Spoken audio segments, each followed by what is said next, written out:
Hello friends, welcome to my YouTube channel KD study में आप सभी का स्वागत है। तो आज का सब्जेक्ट है प्राकृतिक आपदा एक परिचय, जो कि लघु उत्तरीय प्रश्न आंसर है। तो पहला क्वेश्चन है, आपदा कितने प्रकार के होते हैं अथवा आपदा के विभिन्न प्रकारों का वर्णन करें।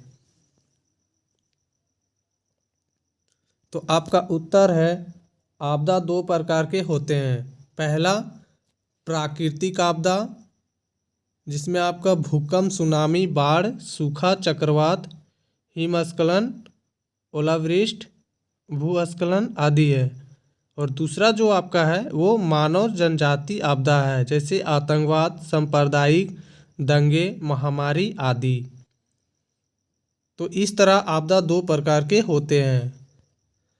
अगला क्वेश्चन है, आपदा से आप क्या समझते हैं।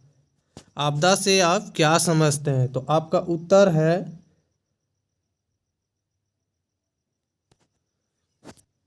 उत्तर है, प्राकृतिक व्यवस्था में जब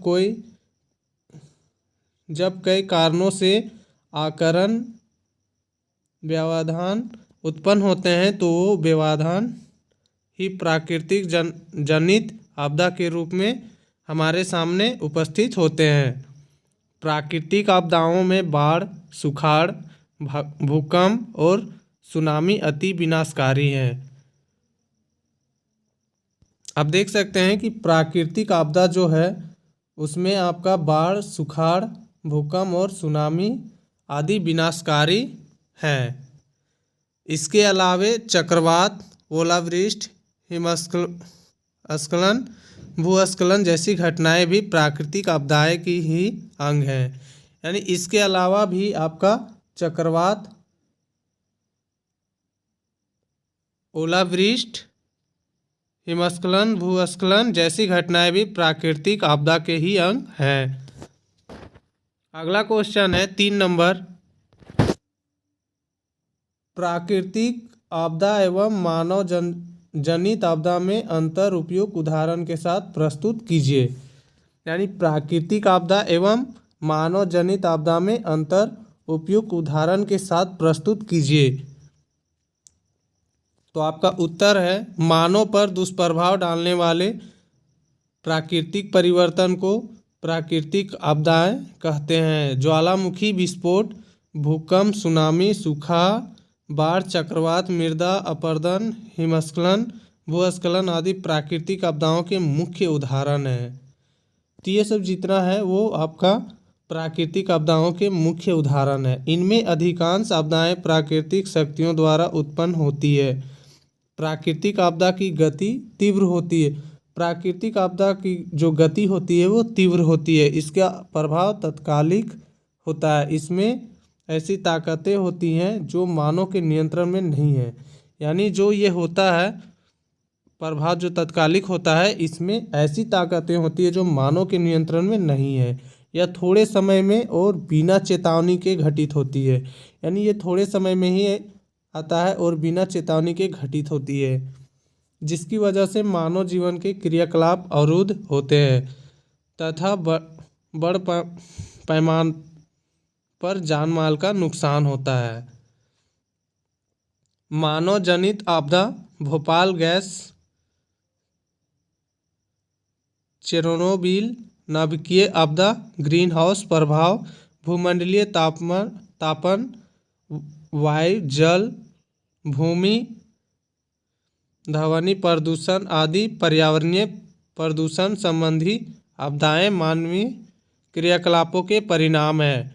कुछ प्राकृतिक आपदाओं का मानवीय गतिविधियों से बढ़ावा मिलता है। उदाहरण, वनों को काटने से बाढ़, सूखा, भूस्खलन आदि।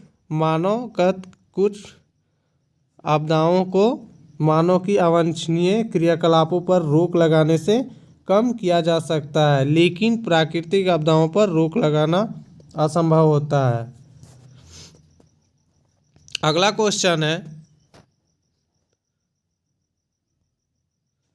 क्वेश्चन है 4 नंबर, आपदा प्रबंधन की आवश्यकता क्यों है, अथवा आपदा प्रबंधन के उद्देश्यों की विवेचना करें। यानी आपदा प्रबंधन की आवश्यकता क्यों है अथवा आपदा प्रबंधन के उद्देश्यों की विवेचना करें। तो आपका उत्तर है आपदा कोई भी हो उसका प्रबंधन अनिवार्य है। आपदा से न सिर्फ विकास कार्य अवरुद्ध होते हैं और न विकास कार्यों में कई व्यवधान भी उत्पन्न होते हैं। यद्यपि राष्ट्रीय स्तर तथा राज्य मुख्यालय स्तर पर प्रबंधन की व्यवस्था की गई है, जैसे सुखाड़ प्रबंधन हेतु आम लोगों की सहयोग से या सामूहिक प्रयास से ही कुएं की खुदाई हो सकती है।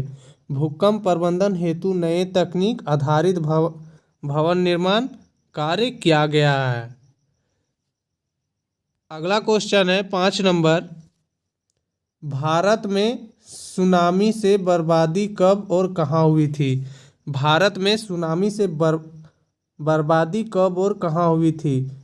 ये क्वेश्चन आपका मैट्रिक में हर एक बार पूछा जाता है, तो इसको आप ध्यान से देख लें। तो आपका उत्तर है 2002 में भारत के पूर्वी तट तथा अंडमान निकोबार द्वीप समूह में सुनामी से भारी बर्बादी हुई थी। आपका जो आंसर है वो है 2002 में भारत के पूर्वी तट तथा अंडमान निकोबार द्वीप समूह में सुनामी से भारी बर्बादी हुई थी। अगला क्वेश्चन है आपका 6 नंबर, सुखाड़ किसे कहा जाता है। सुखाड़ किसे कहा जाता है। तो आपका आंसर है जब औसत वार्षिक वर्षा की मात्रा में 25% से अधिक की कमी आ जाती है तो उसे सुखाड़ कहते हैं। जब औसत वार्षिक वर्षा की मात्रा में 25% से अधिक की कमी आ जाती है तो उसे सुखाड़ कहा जाता है। अगला क्वेश्चन है 7 नंबर, कोई भी प्रबंधन कार्य कब तक सफल नहीं हो सकता है। तो आपका उत्तर है कोई भी प्रबंधन कार्य तब तक सफल नहीं हो सकता जब तक कि उसमें आम लोगों की भागीदारी नहीं होती है। यानी कोई भी प्रबंधन कार्य तब तक सफल नहीं हो सकता है जब तक कि उसमें आम लोगों की सहभागिता नहीं होती है। अगला क्वेश्चन है 8वां नंबर, भूस्खलन जैसी समस्या कब उत्पन्न होती है। तो आपका आंसर है हिमालय प्रदेश में विकास कार्यों में लगातार हो रही वृद्धि तीव्र ढाल पर अवस्थित चट्टानों को कमजोर बना देती है और उन्हीं चट्टानों के टूटने से भूस्खलन जैसी समस्या उत्पन्न होती है। यानी हिमालय प्रदेश जो है हमारा, उसमें विकास कार्यों में लगातार हो रही वृद्धि तीव्र ढाल पर अवस्थित चट्टानों को कमजोर बना देती है और उन्हीं चट्टानों के टूटने से भूस्खलन जैसी समस्याएं उत्पन्न होती है।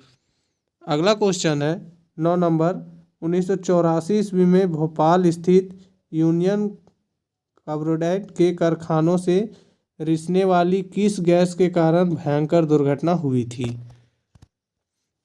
तो आपका उत्तर है 1984 ईस्वी में भोपाल स्थित यूनियन कार्बाइड के कारखाने से रिसने वाली मिथाइल आइसोसाइनेट MIC गैस के निकलने से भयंकर दुर्घटना हुई थी 1984 ईस्वी में।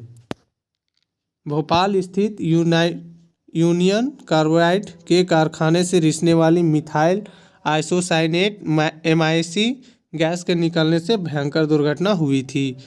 अगला क्वेश्चन है 10 नंबर,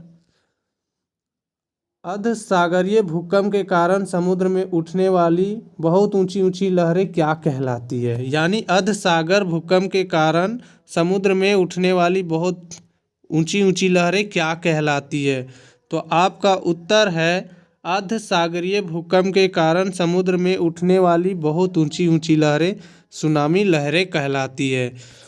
यानी अर्ध सागरीय भूकंप के कारण समुद्र में उठने वाली बहुत ऊंची ऊंची जो लहरें होती है वो सुनामी लहरें कहलाती है। तो ये आपके मैट्रिक एग्जाम में आने वाले 10 इम्पोर्टेंट क्वेश्चन हैं, कृपया इसे ध्यान से देख लें। धन्यवाद।